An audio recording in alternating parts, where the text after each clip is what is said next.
आदरणीय दर्शकबिनहरू, यति बेला हामी लेटाङ 8 जाते सिरानमा आइपुगेका छौँ र यति बेला मङ्गोल नेसनल अर्गनाइजेसन उर्लाबारी नगरसभाका अध्यक्ष हाम्रो मोहनबहादुर राई अङ्कल, त्यसै गरी मङ्गोल नेसनल अर्गनाइजेसन उर्लाबारी नगरसभाका सदस्य आदरणीय नेत्र अङ्कलज्यू लगायतका हामी आज विशेष सांगठनिक भलाखुसारी कार्यक्रम लिएर चाहिँ नि लेटाङ 8 ज्यामिरेतर्फ होइन बा हामी विशेष भेटघाटको लागि हामी जाँदैछौँ होइन। र यति बेला हामी जाँतेमा छौँ। बाटो कस्तो छ हजुरलाई थाहा छ? यो बाटो पहिले त राम्रै थियो, अहिलेको चाहिँ के छ तत्काल चाहिँ थाहा छैन होइन। हुन त अलिक गाह्रै छ। हजुर, त्यसले गर्दाखेरि अब हेरौँ मास्तिर हो अलिक नराम्रो। हजुर, विशेष के उद्देश्य लिएर चाहिँ हामी जाँदैछौँ त्यहाँ चाहिँ अब थोरै जानकारी गरिदिनुहोस् न। विषय बुझ्न चाहनुभएको छ उहाँले। ए हजुर, व्यक्तिगत रूपमा उहाँले बुझेर अगाडि बढ्ने भन्ने खालको कुराहरू आइरहेको छ र अलिकति साङ्गठनिक विषयमा बुझ्न नजिकबाट बुझ्न चाहनुभएको रहेछ र त्यसकै लागि हामी जाँदैछौँ। हस्, धन्यवाद। हामी विशेष गरी साङ्गठनिक हिसाबमा हामी निकै उकालो चढिराखेका छौँ। उहाँले फोन गरिराख्नु भएको छ र अहिले निकै नै सुन्दर छ हाम्रो देश। हाम्रो मङ्गोल नेसनल अर्गनाइजेसन उर्लाबारी नगरसभाका अध्यक्ष हाम्रो आदरणीय मोहनबहादुर अङ्कलज्यूले प्रायः जस्तो भनिराख्नुहुन्छ, हाम्रो देश कुन ठाउँ चाहिँ सुन्दर छ भनेर सोध्यो भने उहाँलाई कुन ठाउँ चाहिँ सुन्दर छैन भनेर जवाफ दिनुहुन्छ।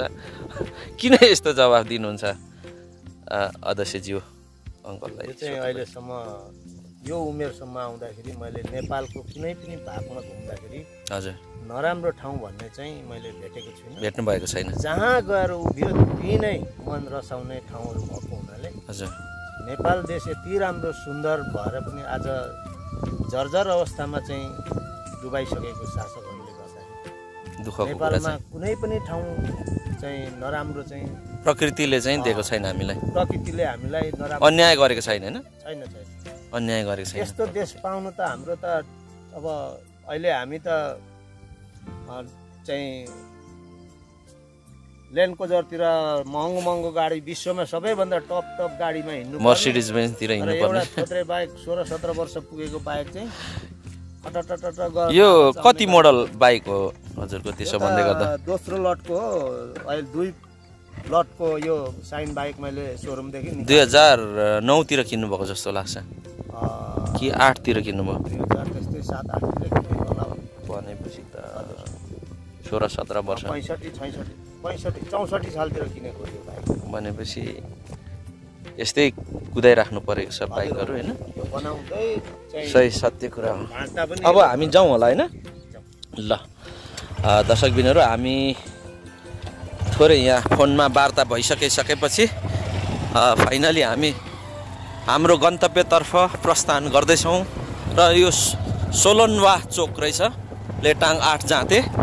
सोलनवा चोक हामी पार गर्दै हामी यहाँदेखि उँभो लालझोडा हुँदै ज्याम्बिरेसम्म हामी प्रस्थान गर्नेछौँ।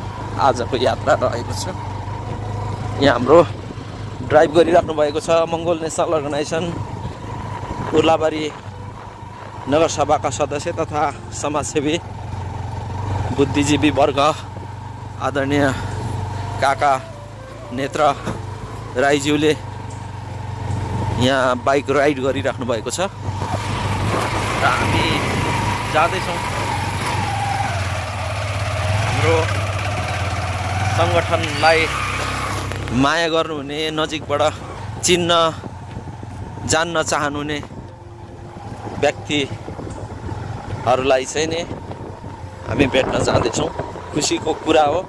मङ्गोल नेसनल अर्गनाइजेसनको खोजी तीव्र गतिमा भइराखेको कुराले पक्कै पनि सङ्गठनमा आबद्ध हुने मङ्गोल योद्धाहरूलाई हौसला बढ्ने जमर्को पनि बढिराखेको छ। तसर्थ हामी पनि खुसी हर्षका साथ हामी जस्तै बाटो भए पनि छिचोलेर हामी हाम्रो गन्तव्यसम्म पुग्ने योजनामा हामी अगाडि बढिराखेका छौँ। यति बेला हामी मोरङको लेटाङ नगरपालिका वार्ड नम्बर 8 जाँते सिरान लालजोडा पुच्छारमा आइसकेका छौँ। यो स्थानबाट सम्पूर्ण 80% हिन्दू मूलवासी मङ्गोल आदरणीय आमा बुवा दाजुभाइ तथा दिदीबहिनीहरूलाई देश तथा विदेशमा छरिएर बस्नुहुने सम्पूर्णलाई न्यानो क्रान्तिकारी अभिवादन। जय मङ्गोल भनेर टक्राउन चाहे। हस्त सम्पूर्णलाई जय मङ्गोल।